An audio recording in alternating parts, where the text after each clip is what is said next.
You know, this industry just doesn't seem to get it. It doesn't seem to understand the position that it's now in. This is a tweet here by Ryan Mccaffrey. He's the lead editor over at IGN. It's referencing the shutdown of Monolith, who is working on a Wonder Woman game. Now, just to establish my particular relationship with Monolith, I don't like seeing them shut down. I loved a lot of their back catalog. I love the F.E.A.R games back in the day. I played a good bit of Gotham City Imposters there for a while. I like the Middle Earth games. A lot of what they've done over the years I've liked. Kind of sad to see them go. Also kind of feel like they're the scapegoat in this situation for what happened with Suicide Squad. Can't prove that, and we don't know what state the Wonder Woman game was in, so maybe it was just unsalvageable. Anyways, let's get to the tweet, because the main point here is not that Monolith shut down. It's that people just don't understand which direction the industry's headed in, particularly people whose job it is to cover the industry. So here in this tweet we have, if anyone at the airport just heard me yell, "Damn it, no," out loud in the terminal, this is why.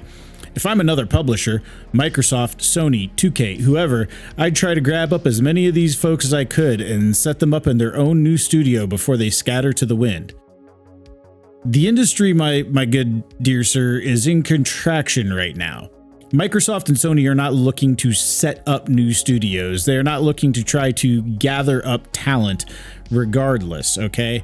The sad reality is that a lot of these jobs with the closure of Monolith, they're not jobs that are going to be, reallocated elsewhere. There will be no shuffling of the deck chairs, at least not on a larger scale. I'm not going to sit here and say every single person in this studio doesn't get rehired somewhere. There may be somebody, who has particular talent with other engines, things of that nature that would make them valuable. But overall, the industry almost across the board is in contraction, particularly in the Western AAA space. So to sit here and say, hey, you guys need to expand right now, it's just incredibly tone deaf. I don't get how people who can see what happened in 2024, what's already currently happening in 2025, don't get the fact that there are not going to be as many jobs to go around. And really, the sad reality also is that a lot of these studios now, they're all making games in Unreal, right? We just saw Avowed come out, which I've played a little bit. It's all right. I don't hate it. I don't love it, but I don't hate it. But it lacks a lot of the interactivity of Skyrim. Why does it lack a lot of the interactivity of Skyrim? Well, because it's made in Unreal. Okay, so you ask, why does a game that is, has expectations of having that level of world interactivity be made in an engine that isn't suited to that level of interactivity? The reason being is because all these devs know now is Unreal.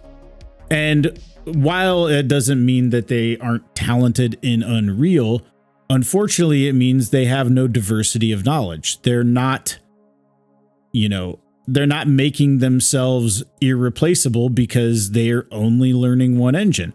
So when the industry contracts, a lot of these people who they may know that engine real good, I don't know, but they only know that engine, there's really not going to be spots for them. I do think the industry is also going to have to come to terms with the fact that you can't make every game in Unreal, and that a lot of the times to meet the expectations of the audience, you're going to need to maybe not necessarily build your own engine, but at least find one that can do everything that you need to do. And the sad reality that this tweet seems to ignore is the fact that a lot of these people are leaving the industry, possibly for good and not by choice. And this is not really the end of this. There will be more, but it just baffles me how all the warning lights are on and we still have people that just seem oblivious when their literal job is to cover this industry. Their literal job is to, know the headwinds, to see which way things are going. And you still get this level of tone deafness out there. It just kind of baffles me. Anyways, that's going to do it for this one, guys. If you like this, like it, all the YouTube stuff, and we'll catch you on the next one. Until then, guys, get awesome.